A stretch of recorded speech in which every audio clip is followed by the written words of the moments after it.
Merebaknya penyakit mulut dan kuku atau PMK pada sapi di Pulau Jawa mulai berdampak pada omset pedagang daging sapi di Lampung.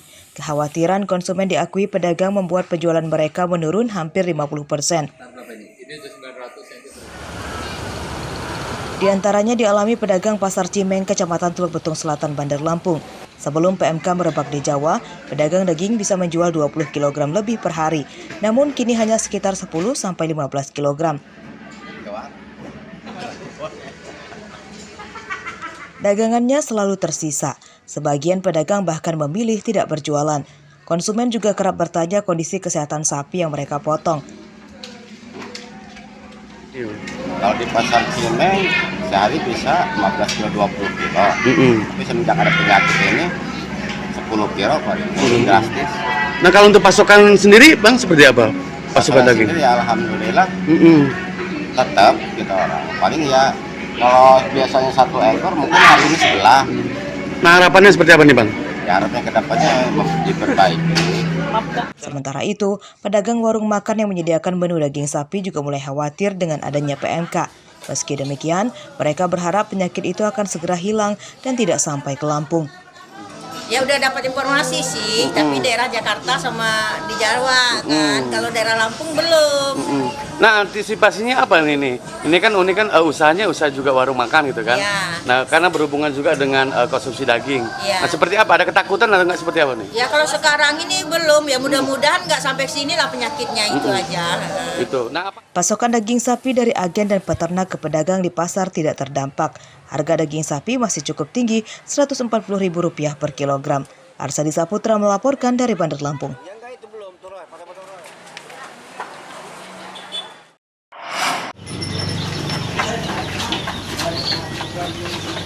Tak hanya pedagang daging sapi di pasar, merebaknya penyakit mulut dan kuku atau PMK pada ternak juga membuat resah bagi para agen atau belantik sapi. Mereka takut harga sapi mendadak anjlok hingga membuatnya rugi. Di antaranya Agung, belantik sapi di Desa Penawar Jaya, Kecamatan Banjarmargo, Tulang Bawang. Dampak merebaknya PMK, ia khawatir bangkrut, sebab ada belasan ekor sapi di kandangnya belum terjual. Ya jelas kita juga ikut khawatir ini Mas. Masalahnya kan kita kan ini sapi jual beli, takutnya kalau virus itu sampai nyampe ke sini kan kita pemasaran juga jadi sulit. Orang juga mau beli sapi kan jadi mikir. Apalagi menjelang Idul Adha ini. Iya, ini kan udah juga kan orang banyak nyari sapi kurban, takutnya kan orang nyari juga cari yang sehat kalau buat kurbanan kan. Hingga Kamis siang, harga sapi di Tulang Bawang masih normal. Untuk mencegah sapi sakit, para belantik dan peternak meningkatkan kebersihan di kandang. Mereka meminta Dinas Peternakan mengawasi kesehatan sapi agar tidak muncul kecemasan. Mustaqim melaporkan dari Tulang Bawang.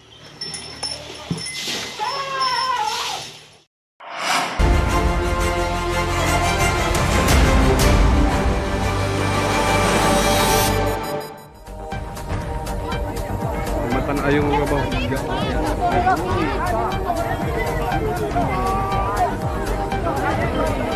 7 motor tercebur ke sungai saat jembatan gantung penghubung 2 dusun di Desa Biha, Kecamatan Pesisir Selatan, Kabupaten Pesisir Barat, putus pada Minggu sore. Warga sekitar bahu-membahu menyelamatkan warga yang juga ikut terjatuh dan mengangkat motor dengan menggunakan perahu. Tidak ada korban jiwa dalam peristiwa itu, namun sejumlah warga mengalami luka ringan dan langsung dievakuasi ke puskesmas. Para korban adalah peziarah dan kecelakaan terjadi saat dalam perjalanan pulang. Mereka memaksakan lewat jembatan gantung sepanjang 60 meter secara bersama-sama. Diduga akibat kelebihan beban, tali jembatan pun putus.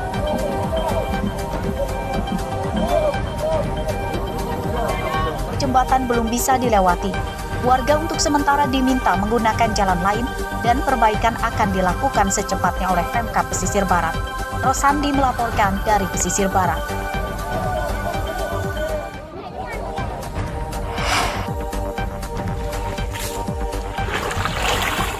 Warga di Desa Mulya Agung dan Desa Agung Batin, Kecamatan Simpang Pematang, Mesuji, Selasa siang diresahkan dengan pencemaran sungai yang teraliri limbah, diduga dari salah satu perusahaan pengolahan CPO sawit di daerah ini.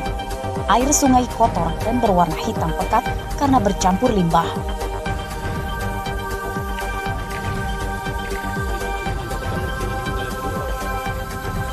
Limbah yang mencemari sungai dituduh merusak lingkungan. Selain mengeluarkan bau tidak sedap, limbah juga menyebabkan hasil panen pertanian perkebunan karet milik petani turun drastis. Airnya dari limbah ini loh, Garuda ini loh. Limbah Garuda ya? Iya. Orang tani nggak bisa untuk ngobat rumput dan apa nih? Untuk nyokak kartu nggak bisa. Nggak bisa ya? Nggak bisa. Itu artinya sangat mengganggu ya untuk pertanian ini. Iya. Bau nggak Pak itu Pak? Ya kalau baunya ya bau lah, karena itu limbah kok. Kasus pencemaran sungai oleh limbah pabrik ini telah dilaporkan ke Dinas Lingkungan Hidup. Warga meminta permasalahan pencemaran sungai segera diselesaikan oleh Pemkab Mesuji. Pabrik pengolahan CPO di daerah ini juga diminta tidak lagi membuang limbah produksi ke sungai. Mustaqim melaporkan dari Mesuji.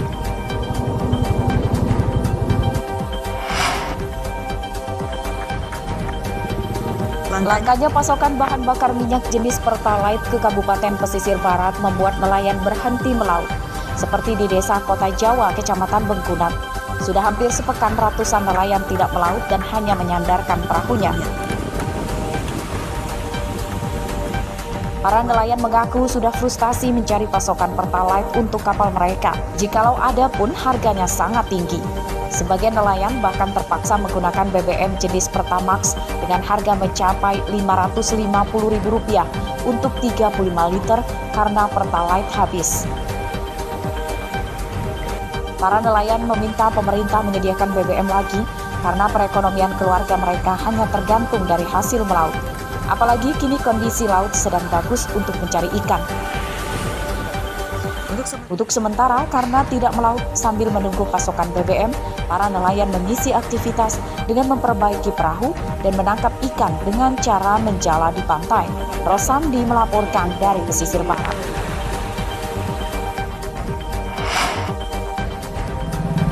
Sekelompok warga mengamuk sambil membawa senjata tajam jenis celurit dan golok di gerbang masuk pantai Tiska di Kelurahan Srengsem, Kecamatan Panjang, Bandar Lampung pada hari Minggu lalu.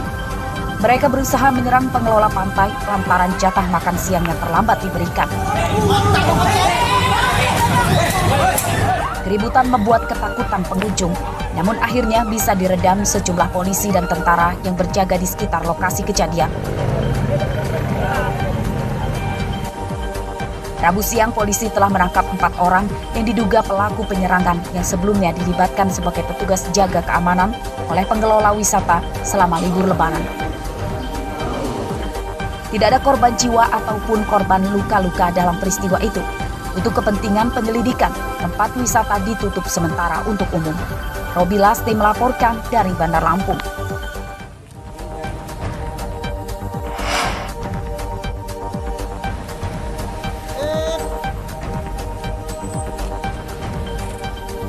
Kawanan bajing loncat terpergok mencuri muatan truk yang sedang melintas di Jalan Lintas Sumatera Soekarno-Hatta, Panjang, Bandar Lampung. Pencurian direkam oleh warga yang berada di belakang truk dan videonya beredar luas di media sosial. Rabu siang, kawanan bajing loncat yang berjumlah 3 orang ditangkap polisi Polresta Bandar Lampung. Ketiga tersangka berusia 17 tahun, warga Panjang, Bandar Lampung. Polisi menyita 2 karung kedelai yang dicuri tersangka dari truk yang sedang berjalan. 2 tersangka naik truk dan menjatuhkan barang curiannya ke jalan raya. 1 lagi berperan membuntuti dan mengambilnya dengan motor. Karena pertama tentu saja memberikan keresahan kepada masyarakat dan para pelaku usaha. Yang kedua juga, ini juga sangat beresiko terhadap para pelaku tersebut. Seandainya mereka terjatuh, sangat berbahaya bagi para pelaku juga. Pencurian oleh kawanan bajing loncat marak terjadi. Para sopir truk mendesak polisi memberantasnya. Polisi tidak menolerir perbuatan tersangka meski mereka usianya masih di bawah umur. Ketiga tersangka terancam hukuman 7 tahun penjara.